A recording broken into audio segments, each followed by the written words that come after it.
নতুন জুলাই এসেছে, আমাদের আশা আকাঙ্ক্ষা পূরণ হয়নি। মনের ভিতরে সবারও এখনো আফসোস কাজ করে। 5ই আগস্টে এই দেশকে নিয়ে যে স্বপ্নগুলো দেখেছিলাম সেগুলো এখনো পূরণ হয়নি।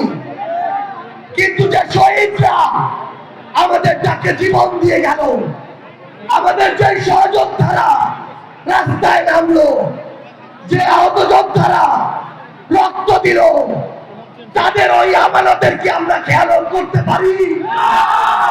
তাই যতদিন না বাংলাদেশের এই ছাত্র জনতা মনে হচ্ছে যে 24-এর অভ্যুত্থানে আমাদের দেখা স্বপ্নগুলো এখন অনেকটা পূরণ হয়েছে, ততদিন পর্যন্ত আমাদের এই জুলাই চলবে। ততদিন পর্যন্ত আমাদের এই লড়াই চলবে। এই উদ্দেশ্যে জাতীয় নাগরিক পার্টি এনসিপি এক মাসে বাংলাদেশের ইতিহাসে প্রথমবারের মতো 64টি জেলায় আমরা যাচ্ছি। একটা জিনিস মনে রাখতে হবে, আওয়ামী লীগের সময় আমরা একটা বিষয় দেখেছি, আপনি সবাইকে নিয়ে কথা বলেন কিন্তু শেখ হাসিনাকে নিয়ে কথা বলা যাবে না।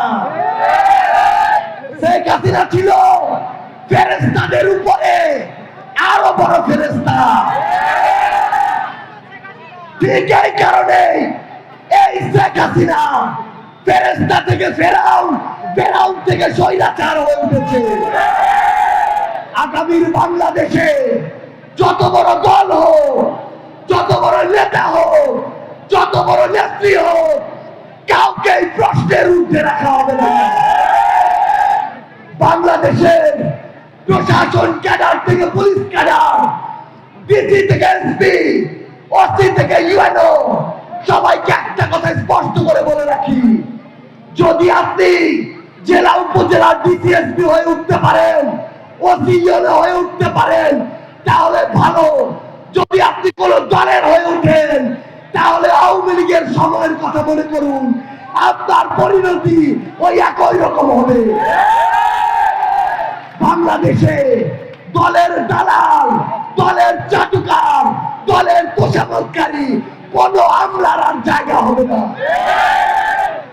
আমরা স্পষ্ট করে আপনাদের একটি আহ্বান জানাই, এই বাংলাদেশে, এই উত্তরাঞ্চলে আমরা এতদিন যে বৈষম্যের শিকার হয়েছি, আগামীতে যেই দলই ক্ষমতা আসুক না কেন, ইভেন যদি এনসিপিও হয়, আমরা এই বৈষম্য মেনে নিব না।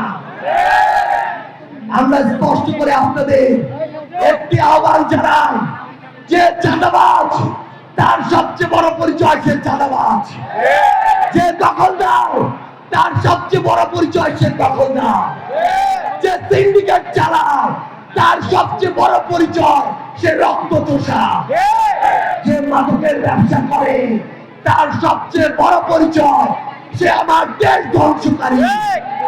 এরা যেই দলেরই হোক না কেন, যেই মতেরই হোক না কেন, যার ছত্র ছায়ায় থাকুক না কেন, যত বড় নেতাই সেন্টার দিক না কেন, এদের বিরুদ্ধে আমাদের ঐক্যবদ্ধ লড়াই করতে হবে। একটা কথা মনে রাখবে, আমরা ছাড় দিতে পারি, কিন্তু যদি ছেড়ে দেই তাহলে হাসিনার মতো আরো স্বৈরাচার এই বাংলাদেশে তৈরি হবে। কিন্তু আগামী বাংলাদেশে আমরা আর কোন স্বৈরাচার তৈরি হতে দিব না।